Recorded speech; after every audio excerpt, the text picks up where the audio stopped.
The campaign can wait. For now, carnage calls. Butcher's Circus. The good, the bad, the potential, and the issue. Disclaimer. Now look, I understand that the PvP system is created here to bring out something new from the creators, that is Red Hook Studio and the Darkest Dungeon title.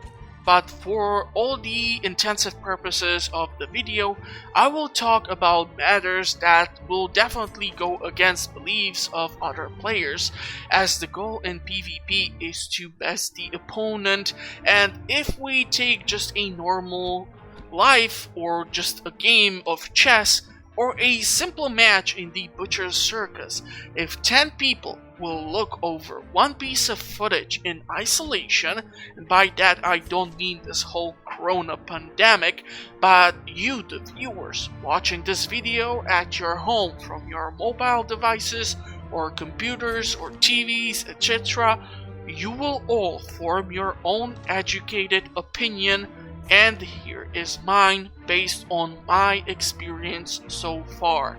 This content is for mature audiences only. If you are 18 or less, please watch something else on the channel. You've been warned. So if you will watch any of the episodes published on my channel, honestly I cannot guarantee how many will be there at the point of the video being published, you will be able to hear me talk about some of the stuff I will cover here, but I will try to go into more details for the purposes of this video, which brings me to the first part, the good. Having this PvP mode is truly a great feature, as many of us have experienced a lot of PvP games. Me personally, I have dabbled in Warcraft 3 before this whole Reforged stuff happened, even Counter-Strike back in the 1.6 version, there was no CSGO back in the day, StarCraft 2, Heroes of the Storm, War Thunder, World of Warships, and in each of them I have found something good, something bad, something that is a great potential, and some issue, and it was based on how the developers were addressing these, I decided to stick around. I can tell you that I am no longer playing anything from Activision Blizzard. I will try to cover their titles from back in the day, but on that I will make probably entirely different video. So what is so good about PvP in Darkest Dungeon? Well, it shifts the entire formula that players are used to. When it comes to you and doing your raids in the surrounding lands of Hamlet, for either the endless run in Farmstead or just regular raids, your goal is to A. Eliminate enemy party members as fast and efficient as possible, with priority on stress dealers or just in general the 2 party members that are in the last 2 positions. So your cultists, madman, courtier, drummers, you get the point. Here, however, you have to try to play the engagement much smarter and do things differently in the circus. If you are smart, you can potentially get 2 enemy party members to keep managing or crowd controlling one of your party members, and therefore you have 3 ways to hit the enemy hard. On this I will talk more in the bad scenario too. You have amazing opportunity to work with brand new trinkets and try all sorts of crazy variations that will drive your opponent so mad that he will experience punishment like no other before. The experience you can gain in this is truly amazing, and it will allow the players to experience Darkest Dungeon like they never done before, and for that I have to praise the developers. Obviously, I can go on for ages about how there is just so many combinations to choose from. I mean, the roster of heroes with all the DLCs included is 18. I actually had to consult with the Oracle on this. And no, I don't mean that Oracle, I actually mean Wikipage. hero classes in combinations of 4, which will be also affected by what trinkets you decide to equip to them, which changes even the original composition of your basic 4 heroes dramatically by changing their roles. Now, I have played through a couple of matches and I have learned a lot. Did I mostly lose? Yes, of course. Do I hate the game for it? No. What are you, crazy? But it does bring up some questions that I would love to get some answers for. Which unfortunately brings me to the bad. You remember how I said that you can, in a smart fashion, manage to keep 2 enemy members crowd controlling one of yours. Well, unfortunately, once again, OBS pulled a BS and well, the footage got corrupted. But I am working with limited hardware, so it's more my fault. Anyhow, what I experienced was a match straight out of hell. Don't get me wrong, the start of the match, wow. I mean, I hate the fact it was not recorded. It was amazing. Both sides trying to get the upper hand, trying all sorts of strategies, until the opponent did one thing over and over, and I mean over and over and over and over, and even more over and over again. What I experienced was a party in which player decided to have Crusader with the stunning blow. Guess what? He or she was spamming this talent constantly. So the only choice for me to try and manage this would be to use my Vestal in the party to keep stunning the enemy Crusader and use the Crusader in my party, which I had, to heal the remaining party.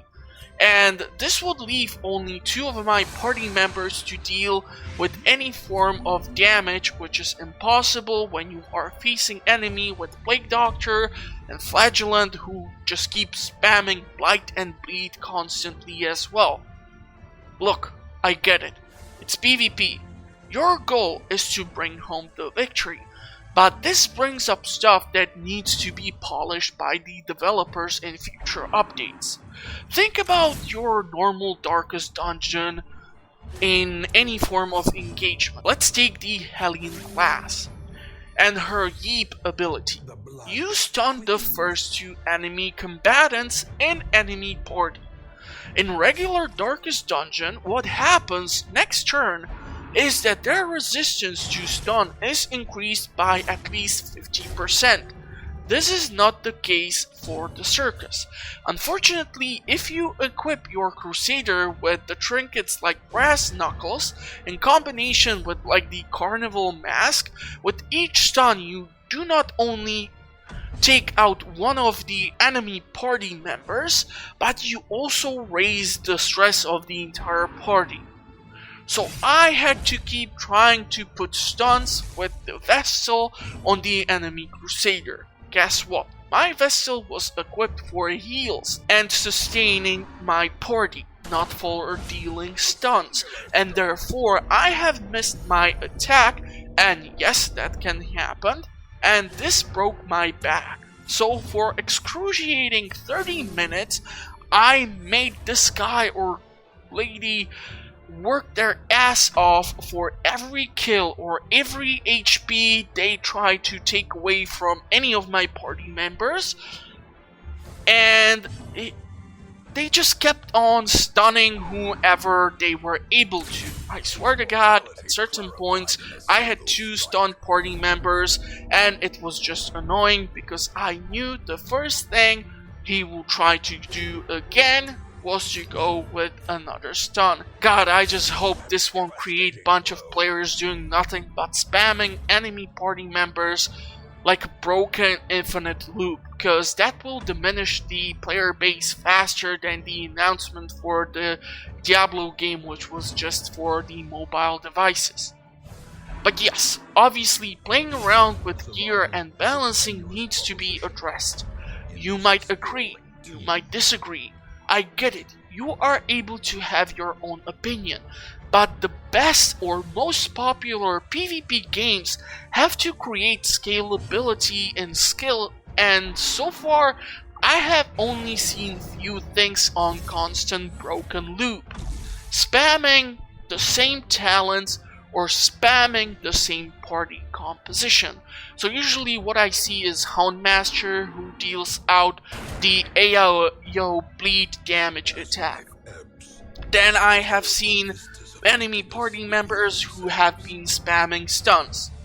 And last and least, the enemy composition of the Musketeer, Bounty Hunter, Arbalist, Grave Robber, or Highwayman. Constantly marking one of your party members and then just rushing all the potential attacks on that one person, making it almost impossible for you to try to do anything creative in the match. And I would actually appreciate trying to come across some more interesting party members rather than just having constantly Plague Doctor in my party, utilizing the battlefield medicine to remove both blight and bleed on my party members. The thing is, compared to the other games, that if you would take any game of, let's say, League of Legends on the same map with the same players, you would keep getting different outcomes every match, thanks to the possibilities of scalability and balancing, like carrying the team and such. Here, these things are missing, and this will prevent you from gaining slight edge over your enemy. Other issues which I feel needs to be addressed is the fact that if you are not going against other players, the game matches you versus the AI. AI that is not as challenging as the AI would be in, let's say, the manor at the top of the hill overlooking the hamlet. You usually get same party layout, and the worst is that when you win, you get points for winning. I have played over at least 20 matches. 8 of those were all AI. I won those, and guess what? I got to rank 1 thanks to it. Is that good? Hell no! The matches against AI should be more like a minigame in which you are waiting till you go against an actual player, and you should not be leveling up against them. It's like winning a CSGO tournament for money against bots.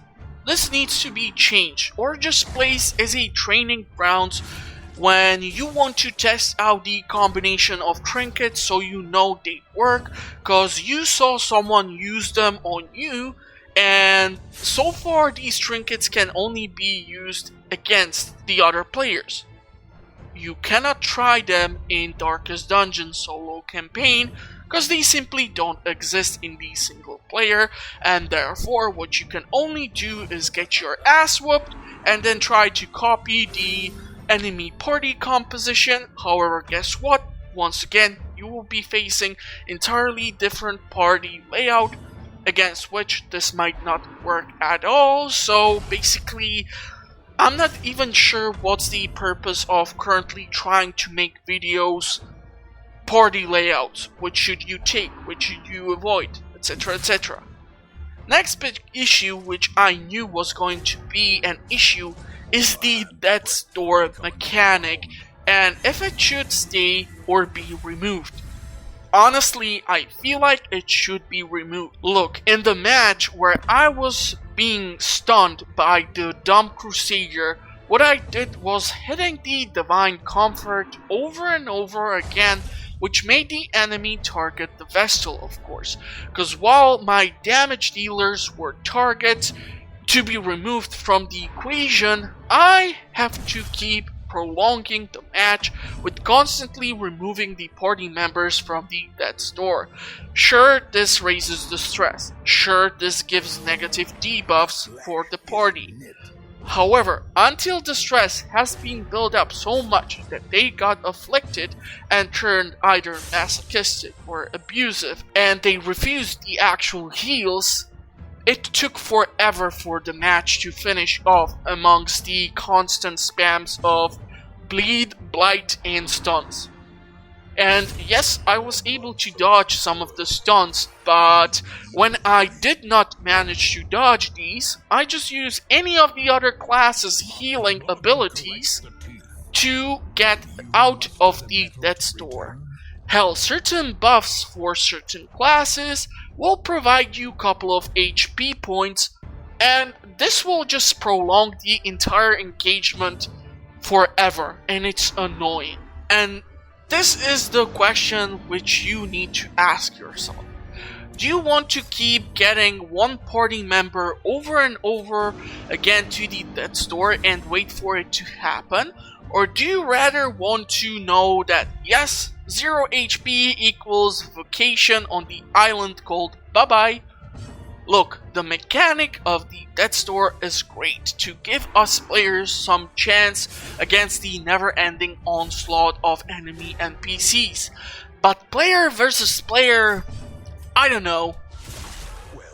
It would definitely make the game much more difficult and challenging, I think. So let me know what you think about this, cause I have been struggling with this thought ever since the Circus has been announced, and now that I see that my worries were valid, I don't know. Let me know what is your experience so far. If you are struggling more with sustaining the low stress levels, or if it's more actually just, I don't know, something else. Now there is one more thing which I wanted to ask. Some of the classes are obviously locked behind DLCs. Does this mean if you would buy only the base game, so you would not have access to the Shieldbreaker or Flagellant? For you, how does this work, or are the classes automatically enabled for anyone in the Butcher Circus? Or is this some form of a way to try to get more people to get some of the DLCs to be purchased? Look, honestly, if this would be EA, I would not be even mentioning this or making this video. But Red Hook Studios has done an amazing job with the intellectual property that is Darkest Dungeon. And all the patches and balances and support were amazing. So since they are an indie studio, I will not question this. But possible good thing is that, sure, if people go and try to use the Flagellant or any of the other classes from DLC in the Butcher Circus, they might actually want to try to obtain the DLC then and support the developers financially by obtaining the DLC, because there is one thing which needs to be addressed. And basically this brings me to the potential next point. The massive potential of the PvP in the Butcher Circus. I will not try to repeat myself by saying what I did already. Nobody wants to hear me say the same stuff like a broken record over and over again. So let's focus on the other content, such as, for example, ranked matches or tournaments. Look, I will talk about this in some of the videos too. Obviously, I made this after I played the XYZ number of matches and experienced enough to have sufficient cannon fodder for the video. Why would this be potential for players? Number 1, the challenges. Of course, you are already being challenged by going against actual people who can think of nothing but how to win and hurt your party. I mean, in the history of humankind, man has created 100 times more ways to torture or kill compared to heal. So yeah, we're theoretically doomed. However, by restricting classes which can be taken in these ranked matches, by let's say not allowing classes like Vestiles or Occultist, the obvious healers, or allowing these classes just disabling healing abilities, or restricting the number of uses per the entire engagement, such as certain talents. Think about Gesture's Finale. It can be used only once per the entire match.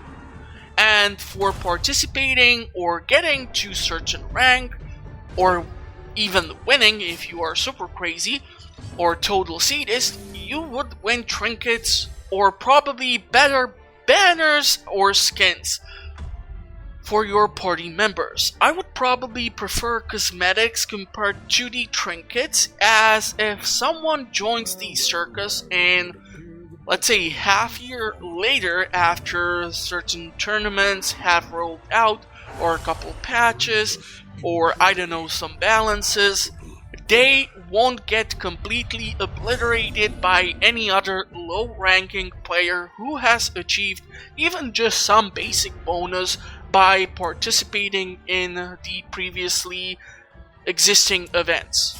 But if you think about these scenarios, this would put the player into a challenging situation, and since I have not yet seen the option to have, for example, 4 Crusader party as the option, who knows, maybe for the tournaments it would be allowed, it would be possibly fun. But if you think about it, with variations comes scalability. I just feel like I certainly require certain balances and patches, and until they won't roll out, players will be going through the same grind over and over again, and well, with that many options of PvP based games out there with low specs requirements, it's a tough cookie to sell. Which brings me to the issue. Look, being mad at the opponent for spamming a stun is dignified, but at the end, if you see a person do the same shtick over and over again during a match, the white flag should not be a reward for the opponent for lacking imagination. And yes, I will call it that because yes, I'm not the person with the best imagination or ability to deduce what set of trinkets will give me the 0.5% advantage over the opponent. But I will try to use my head and the heroes in my disposal to wait for opportunity, and therefore this should be the game's base. Look, I have to give it to the Red Hook Studio for putting out one of the most challenging titles out there. And I know you will tell me that, Bloodborne or Dark Souls is harder. Sure, but in general, for an indie studio, I'm making the video as I see the issue of the fact that if you want a PvP feature for a game, this needs to be managed. Compared to other competitors, there's nothing that is monetized for the game. Therefore, this is, of course, great for us as players, as only the hard grind will unlock some of the new shiny toys, but bad for the studio, as they will need to keep a part of the studio to manage constantly this PvP system, and therefore lose out on manpower for development of the Darkest Dungeon 2 potentially. And when it comes to PvP, these types of games or systems needs to be constantly managed, patched, and you will require a certain amount of manpower to manage this in order to also keep the player base engaged.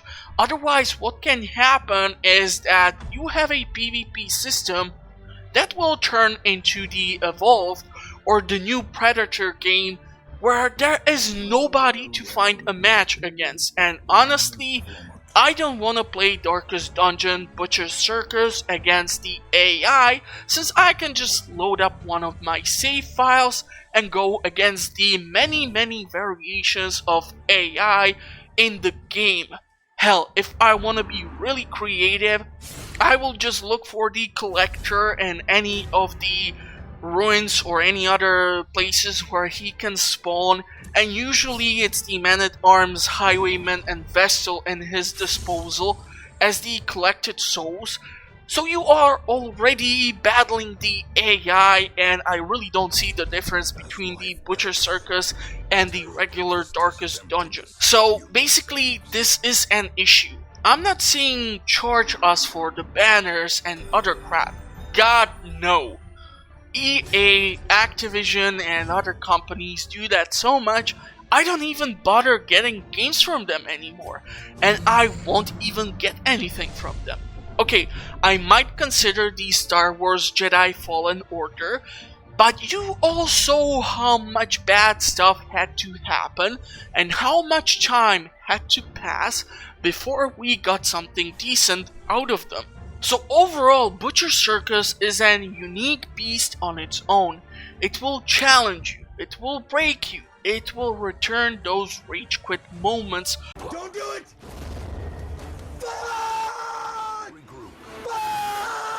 We all know, but most of all, it will hopefully reignite that fire in all of us to finally get that goddamn achievement. But more than that, I would be happy to hear about your opinions, concerns, ideas for balances or content. Who knows, maybe this video will get some views, cause honestly watching some of the view scores on my channel is depressing at certain times, but I'm doing this as a hobby in oversaturated marketplace, and I'm just one of your fellow gamers. I'm not a pro, I'm just a guy with an opinion and a ton of free time on my hands apparently, since the gyms are still closed and, well, you know, Corona.